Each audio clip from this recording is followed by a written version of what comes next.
people say that they are stressed, I would definitely agree with them, because there's so much of happening. There are a lot of changes in the lifestyle that has happened, the changes in their food that we take now, the sleep patterns, and the availability of all the extra resources. So there is overload or overstressed, body leading to stress. So I would completely agree when they say that, they are stressed.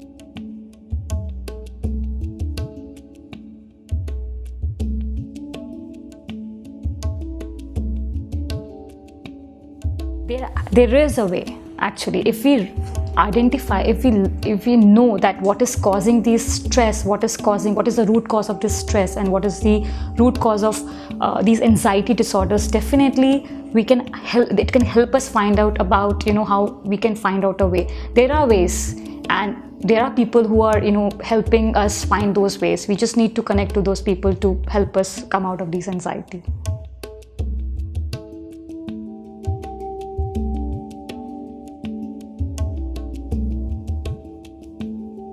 Teenage year or the teen year is the most turbulent phase of any human being's life.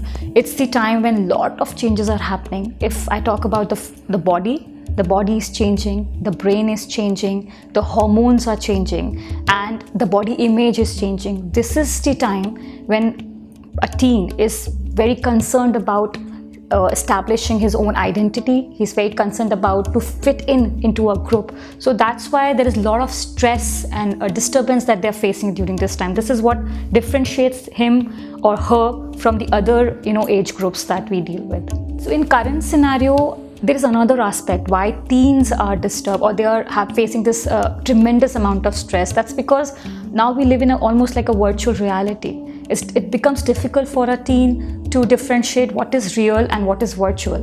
If I take an example, for example, a teen would get tensed or stressed if he's not getting 100 likes on his post. So if he gets 90 likes, it just crosses his mind that maybe people don't like me, I'm not good enough, I don't look good, or it's I have nobody to help me out. So all these thoughts come in our mind just on the basis of how many likes he's getting. So this kind of distortion of reality that has happened because of the virtual world is, I think, an addition to what has been already a turbulent life for a teenager.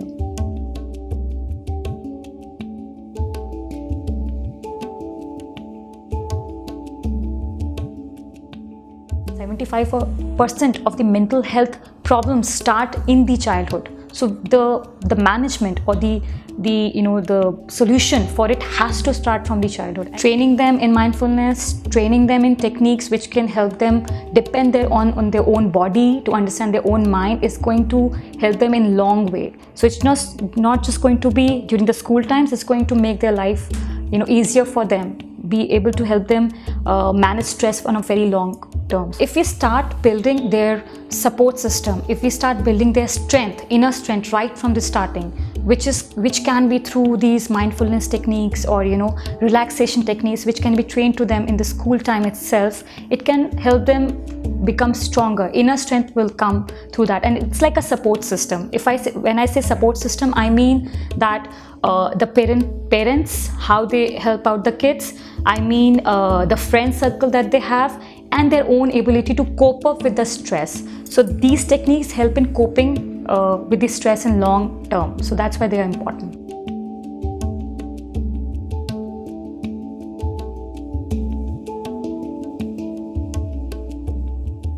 When body and mind are in alignment, magic happens actually. So what happens when you're not stressed, when you're relaxed, the immunity boosts up. Okay, and also your ability to fight. So when I say immunity, I mean that your ability to fight with any kind of disease or infection goes up, and also growth spurts happen. In a tense state, the growth hormone or the growth in your body is shut down, because body is in a fight stage. It has to fight whatever the stress is happening. But once you are in relaxed state, like mind and body are relaxed state, the growth is happening. So your cells will start generating, even your brain cells will generate it. It will help you become better. Your physical health and mental health will improve.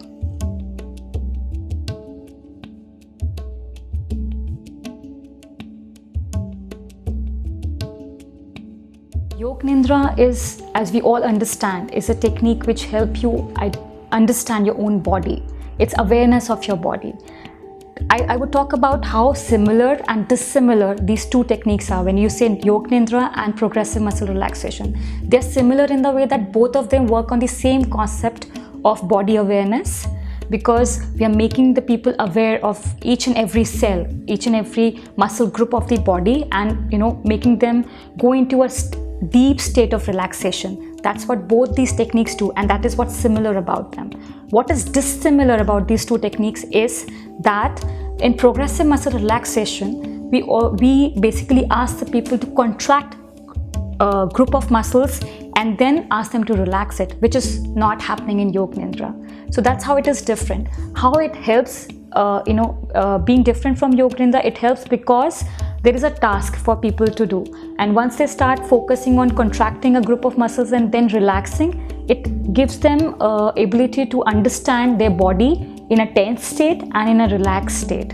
So when they understand these two states, they are better aware of their body, and they can help themselves in a states when they're anxious, or they're having headaches, or they're having sleep problems. Yoga Nidra and progressive muscle relaxations are the therapies which can help a lot of people. In fact, everyone who would be able to do it would definitely feel the improvement in the problems that they're facing. It really helps the body and mind to relax and give them a source of energy to start with. So it's definitely going to help them with the stress and anxiety.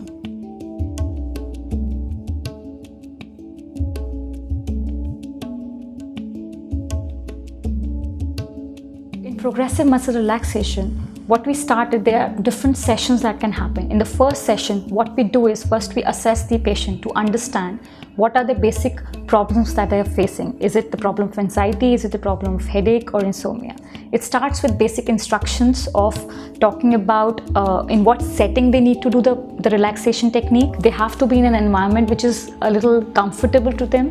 They need to be wearing clothes which are loose fitting and comfortable, and also at the same time they need to understand the basic concept of progressive muscle relaxation is that once in a state when we are stressed or disturbed, our muscles in the body are very, very tensed, and when the body is tensed, it cannot relax itself. And once you learn or train your own body muscles to relax yourself, it would not be tense anymore. So these are two poles, and we make the patients understand these two poles. So this is how we start progressive muscle relaxation in the first sitting. Later on, what we do is we start when we do the training session, we make the patient lie down on a couch. He has to loosen his clothes. He or she has to be in comfortable wear, and then we start giving them instructions. Right. For example, we start with it has to be progressive instructions that we give, right, starting from the toes. So we ask the patient to contract their muscles of the toes or the feet, and we ask them to contract or tighten them as much as possible, and then suddenly release them. And we ask them to focus their mind when the muscles are tensed and also when the muscles are relaxed. Similarly, we move upwards on the body, focusing on one group of muscle at a time. So after toes, we ask the patient to contract their calf muscles and relax. Then we move on to the thigh muscles. We ask them to contract the thigh muscles and feel how they're feeling, and feel how uncomfortable or disturbing the muscles feel when they're tightening those muscles, and suddenly relax them. Eventually, we progressively move forward and reach the facial muscles, or the muscles of the face and neck. We ask them to tighten their muscles around the eyes like this, or face and neck, and then relax it. So eventually what happens that progressively, as the name suggests, and gradually, patients, all the muscle groups are tensed, and then they eventually relax, which makes them feel very, very comfortable. And in the end of the session, we ask the patient their eyes are already closed, so we ask the patient to imagine to be in a pleasant state of mind, and we ask them to think of the most happiest moment and think about that. And whenever they are comfortable and they want to come out of that state, we ask them to rub their hands and put them on the eyes, and then gradually open their eyes.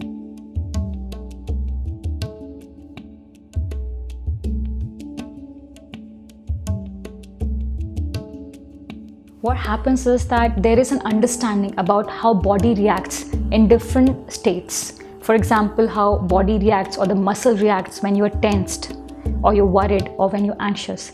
And it gives them a knowledge to understand how relaxing one's own body can make you feel more and more comfortable, and gives you the power that yes, you feel in control of your own body. Sometimes people feel very out of control when they are not able to, when they are tensed, right? So when they are able to relax yourself, they know that it's in their own control. They can relax their own body, and they are aware of each and every cell of their body. This awareness is very, very important when you're dealing with stress and you're dealing with anxiety and you want to manage it on your own. So you're able to focus the mind into your own self. Most of the time, the stress or the anxiety is because of what is happening outside. We are engaged in so many things at the same time. This therapy helps you to focus on your own self. It brings your consciousness from outside to your own body, and you're aware. So it obviously definitely aligns, like we already mentioned, align your body and mind together, and helps you relax. It helps you go back to sleep when you've not been sleeping for a very long time. It helps you become, de-stress yourself, become less anxious, or manage your anxiety in any situation.